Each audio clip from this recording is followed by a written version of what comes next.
Rekomendasi broker ada ABS, dua jenis akun Sen dan standar. Ada promo rebate 30% untuk akun standar dan 10% untuk akun Sen. Linknya hanya tersedia di kolom yang ada di deskripsi. Untuk platformnya sendiri ada dua, MT4 dan MT5. Mata uangnya ada USD dan Euro. Yang paling penting adalah ada fitur free swap, di mana misalkan fitur free swap ini diaktifkan, tidak ada biaya tambahan untuk posisi menginap. Kemudian ada pilihan fixed rate, tetapi saya tidak terlalu suka. Dan yang terakhir adalah leverage-nya mulai dari 1:1 sampai dengan 1:1000. Sesuaikan juga dengan kebutuhan masing-masing. Pilihan deposit ada bank lokal dan dompet elektronik, dan hitungan menit baik deposit ataupun withdrawnya. Dari segi pairnya pun juga lengkap, forex mayor ataupun minor, komoditi ataupun oil, kemudian akun saham juga tersedia di MT5-nya. Khusus untuk akun Sen hanya bisa diakses dengan menggunakan link yang ada di kolom deskripsi. Tanpa link tersebut, akun Sen di ABS tidak akan bisa diakses.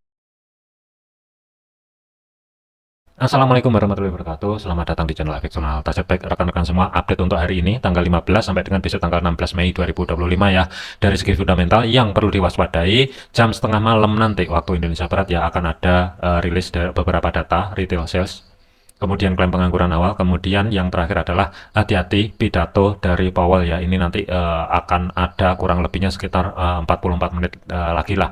Dan dari segi retail sesi diperkirakan sih ada penurunan, cuman hati-hati data yang sebelumnya ini misalkan direvisi, dan kalau misalkan data yang keluar itu masih tetap di atas daripada data yang sebelumnya, positif untuk indeks dolar. Kemudian dari segi teknikalnya langsung masuk ke indeks dolar terlebih dahulu. Dari segi pergerakan minggu ini tuh harga setelah mencapai level area minor bagian atas di bawahnya resisten 3, harga pullback kembali ke bawah mendekati zona tengah atau sebagai pivot, dan break ke tahan di level area minor kurang lebih ada di sini, koreksi sedikit ke dorong ke atas, dan harga ini bergerak pelan-pelan merambat ke atas ya. Jadi kekuatan untuk indeks dolar malam ini ataupun sampai dengan besok itu tergantung dari data yang akan rilis nanti, dan pernyataan atau pidato dari Powell itu yang akan menjadi triggernya. Kalau nanti semuanya itu positif, ini bisa langsung lanjut ke atas, yang akan menjadi next target terdekatnya berada di 101.42. Di kiri ada dovish drop atau zona supply yang masih fresh. Tetapi kalau misalkan dovish atau dari data-datanya itu negatif, kemungkinan masih ada peluang sebelum indeks dolar lanjut ke dorong ke atas, waspadai 3 level area zona tengah atau sebagai pivot. Jadi ada kecenderungan indeks dolar mungkin minggu ini itu menguat. Saya lebih prepare adalah kalaupun ada kenaikan, sementara jangan jauh-jauh di 101.42 terlebih dahulu. Kemudian dari segi gold, pergerakan untuk gold itu penurunannya secara ekstrim ya, kedorong ke bawah, dan ini planning sell kemarin kurang lebih sekitar 1200 pip ini sudah selesai ya, jadi saya hapus saja. Nah, kita bahasin dulu untuk open market itu kan kemarin kalau nggak salah ada gap di level area support pertama weekly ya, yang saat ini sebagai level area resisten, turun ke bawah mencapai level area minor yang berada di atasnya support 3 weekly 3073, dan dari segi level area minor itu sendiri itu ada di kisaran 3135 sampai dengan 3110. Ketika ada penurunan, minor ini masih tetap bertahan, dan harga ini pullback kembali ke atas, sudah mampu maintain kembali di atasnya support kedua weekly. Jadi kalau misalkan ini nanti dari segi time frame kecilnya ada koreksi, yang perlu diwaspadai adalah zona yang saya blok urin bagian atas 3227 sampai dengan 3238 pembulatan. Tetapi kalau misalkan ternyata dari segi fundamental itu nanti yang keluar adalah negatif dan dibarengi dengan pernyataan daripada Powell misalkan hawkish, ini bisa mendadak putar balik kembali ke bawah. Dan perlu diingat sebagai batasan pantau over weekly, support 3 masih ada harga 3073 sampai dengan 3024, di mana 3047 ini adalah support pertama monthly. Kalau kita lihatin dari segi pergerakan untuk gold ya, mengingat kategorinya saat ini adalah terkoreksi ke atas dan sudah mampu maintain di atasnya support kedua weekly, misalkan ada kenaikan, untuk jangka pendeknya adalah waspadai untuk hari ini itu sebagai level kunci berubah di level area minor, kurang lebih ada harga 3196 sampai dengan 3213 lah, kurang lebih ada di sini ya. Kalau misalkan untuk malam ini meskipun ada kenaikan dan ke reject di level area minor bagian atas di sini, waspadai ini bisa mendadak pullback kembali ke bawah, maksimum berada di antara 3227 sampai dengan 3238. Tetapi kalaupun untuk hari ini ya, saya terus terang masih ragu kalau misalkan gold langsung mendadak bergerak ke atas secara ekstrim di atasnya 3238, terus terang saya masih ragu. Yang perlu diwaspadai adalah level area minor di antara 3196 sampai dengan 3213 terlebih dahulu. Jadi untuk planning saya pribadi, sell swing untuk minggu ini sudah selesai. Jadi ini untuk hari ini saya lebih prepare adalah wait and see terlebih dahulu ya. Mampu atau tidak harga kedorong ke atas, misalkan mampu, kalau ada konfirmasi reversal, kemungkinan re-entry sell akan ada di bawahnya 3214. Tetapi kalau misalkan tidak ada ya kemungkinan akan wait and see terlebih dahulu, mengingat saat ini adalah di hari Kamis ya. Untuk kesimpulannya gold, dikarenakan untuk swing sell sudah clear untuk minggu ini, zona pantau yang perlu diwaspadai adalah malam ini sampai dengan besok. Kalaupun ada kenaikan, pantau di level minor terlebih dahulu 3196 sampai dengan 3214, kemudian 3227 sampai dengan 3237 atau 3238 ini maksimum misalkan ada kenaikan secara ekstrim ya.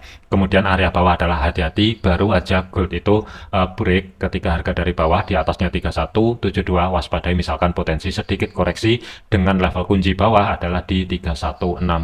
Misalkan malam ini 3160, kalaupun ada penurunan aman, kemungkinan dia akan lanjut ke dorong ke atas mengambil level area minor, maksimum adalah 3227 terlebih dahulu atau zona yang saya blok orange bagian atas. Tetapi kalau misalkan harga ternyata dia bergerak kembali bawah dan kehilangan 3160, ini bisa nge-retest kembali di level area minor sebelum harga ini lanjut kembali ke atas. Selanjutnya adalah untuk GBP USD ya. Jadi untuk pergerakan GBP USD untuk minggu ini tuh open market itu kan berada di sana tengah atau sebagai pivot, penurunannya pas kurang lebih tidak jauh-jauh di level area support kedua dan mendadak pullback kembali ke atas. Dari support 2 dia langsung menuju level area minor antara di bawahnya resisten pertama ya, dan harga ini ketika mencapai level area minor, zona bagian atas di sini kan dia ke reject, pullback kembali ke bawah, naik nge-retest di level area zona tengah atau sebagai pivot, dan ini masih ada reaksi. Jadi untuk kunci kenaikan minggu ini adalah misalkan harga entah malam ini ataupun besok mampu maintain di atasnya 1.3330, baru ada peluang arah resisten. Tetapi kalau misalkan antara malam ini ataupun besok di antara zona tengah atau sebagai pivot, maksimum adalah di batas atas pivot aman, ini bisa pullback kembali ke bawah yang akan menjadi targetnya di antara 1.3243 sampai dengan 1.3211 kembali. Kemudian untuk Euro USD, pergerakan untuk Euro USD, harga ini juga penurunan minggu ini itu secara ekstrim. Kemudian ketika dia mencapai level area minor bagian bawah, ketahan di antara 1.1100 kurang lebih sampai dengan 1.1077. Harga ini kan reject pullback kembali ke atas.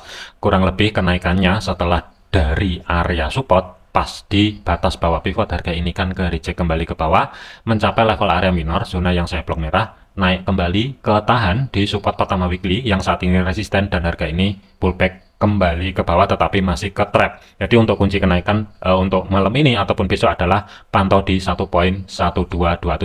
Misalkan harga mampu bergerak di atas level area tersebut, ada peluang kemungkinan yang akan menjadi target atasnya zona tengah atau sebagai pivot weekly 1.1288.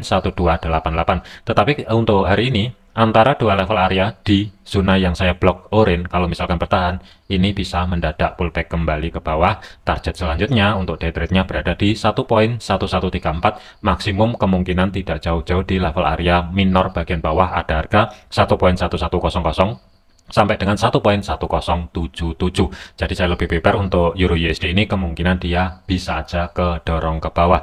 Jadi untuk malam ini perhatikan level area kuncinya 1.1227 di kisaran level tersebut ya. Misalkan ini nanti gagal ya ada peluang balik lagi ke bawah, tetapi kalau misalkan dia bergerak ke atas kehilangan level tersebut, ringnya pun terbatas, maksimum kemungkinan tidak jauh-jauh untuk minggu ini zona tengah atau sebagai pivot. Kemudian untuk AUD USD, pergerakan untuk AUD USD untuk penurunannya kemarin itu dia mampu break low di minggu yang sebelumnya 0.63700 dan mendadak pullback kembali ke dorong ke atas secara signifikan. Tetapi untuk kenaikannya ini itu ketahan di level area resisten pertama weekly 0.64900 atau zona yang saya blok hijau, dan ini mendadak juga pullback ekstrim kedorong kembali ke bawah, ketahan ketika mencapai level area minor di antara 0.6400-an lah kurang lebih. Jadi AUD USD untuk hari ini ataupun besok hati-hati, kalaupun ada kenaikan, gambaran saya kemungkinan tidak jauh-jauh di antara dua level area Pivot weekly 0.6442 sampai dengan 0.6460. Ini kalau misalkan ada kenaikan untuk malam ini. Tetapi kalau misalkan hari ini ternyata dia bergerak turun ke bawah dan kehilangan support pertama,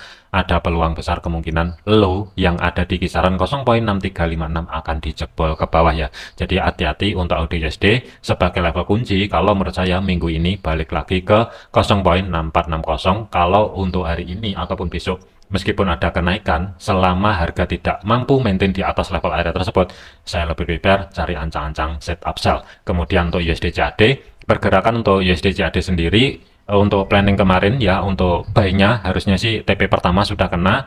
Setelah mencapai level area TP pertama, harga ini mendadak pullback kembali ke bawah, tetapi ketahan di level area resisten pertama weekly yang saat ini berubah fungsi sebagai level area support dan mendadak pullback kembali ke atas. Jadi untuk kunci USD CAD ini ada perubahan, pantau di 1.4008. Misalkan harga hari ini mampu maintain di atas level area tersebut, kemungkinan next target selanjutnya 1.4054. Tetapi kalau misalkan gagal, ada dua referensi untuk zona pantau bagian bawah antara history high minggu yang sebelumnya maksimum adalah resisten pertama yang saat ini berubah fungsi sebagai level area support, misalkan ada potensi koreksi.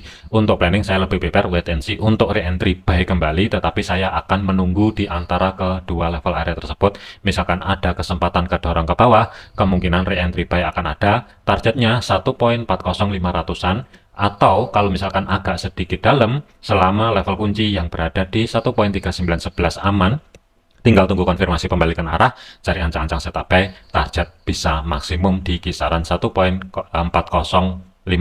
kurang lebihnya. Kemudian untuk USD Swiss, pergerakan untuk USD Swiss ini untuk minggu ini juga lumayan untuk kenaikannya, tetapi ke reject di batasan pantau over ya. Untuk USD Swiss itu overnya R3 berada di 0.84700 sampai dengan R4-nya 0.8508. Ketika dia mencapai level area resisten ke 3 weekly, mendadak drop secara signifikan, ketahan di zona yang saya blok hijau dan harga ini pelan-pelan ngerambat kembali ke atas. Cuman sayangnya ketahan di level area minor. Untuk saat ini itu masih nge-retest di resisten kedua weekly kembali ya. Jadi untuk kunci penurunannya USD Swiss minggu ini adalah di 0.8314. Selama harga masih belum mampu maintain di bawah level area tersebut, saya lebih prepare cari ancang-ancang setup buy dengan targetnya berada di resisten 3 0.84700-an lah kurang lebihnya. Selanjutnya adalah untuk USD Yen. Untuk pergerakan USD Yen sendiri itu kenaikannya juga ketahan di level area minor bagian atas, di atasnya resisten ke 2 weekly, tetapi di bawahnya resisten ke 3 weekly. Ketika mencapai level area minor bagian atas ini langsung ke reject ke bawah, nge-retest di 145.54, harga naik kembali, reject di level area minor, blok merah yang berada di antara 146.68 sampai dengan 147, dan harga ini pullback kembali ke bawah. Untuk saat ini harga itu masih bermain-main di antara zona yang saya blok hijau. Untuk kunci malam ini adalah 145.54. Misalkan kehilangan level area tersebut, kemungkinan dia akan menuju ke zona tengah atau sebagai pivot sebelum harga ini kembali ke atas. Tapi kalau misalkan untuk malam ini 145.500-an kurang lebih aman, harga tidak mampu bergerak di bawah level area tersebut, atau H4-nya misalkan tidak mampu, body candle-nya tutup di bawah level area tersebut, waspadai ini bisa pullback kembali ke atas. Next target selanjutnya berada di 147.46. Jadi kesimpulannya untuk USD Yen, harga ketrap di zona yang saya blok hijau 146.18 sampai dengan 145.54. Jadi sebagai level kuncinya adalah bagian bawah 145.54. Misalkan kehilangan level area tersebut, arah zona tengah atau sebagai pivot ini yang akan menjadi next targetnya. Tetapi kalau aman dan harga mampu keluar di atasnya zona yang saya blok hijau, next target selanjutnya adalah di resisten kedua weekly 147.46. Jadikan video ini sebagai referensi, jangan dijadikan sebagai patokan. Segala keputusan risiko menjadi tanggung jawab masing-masing. Jangan overload, jangan overtrade, tetap disiplin. Terima kasih, sampai jumpa di video yang selanjutnya. Wassalamualaikum warahmatullahi wabarakatuh.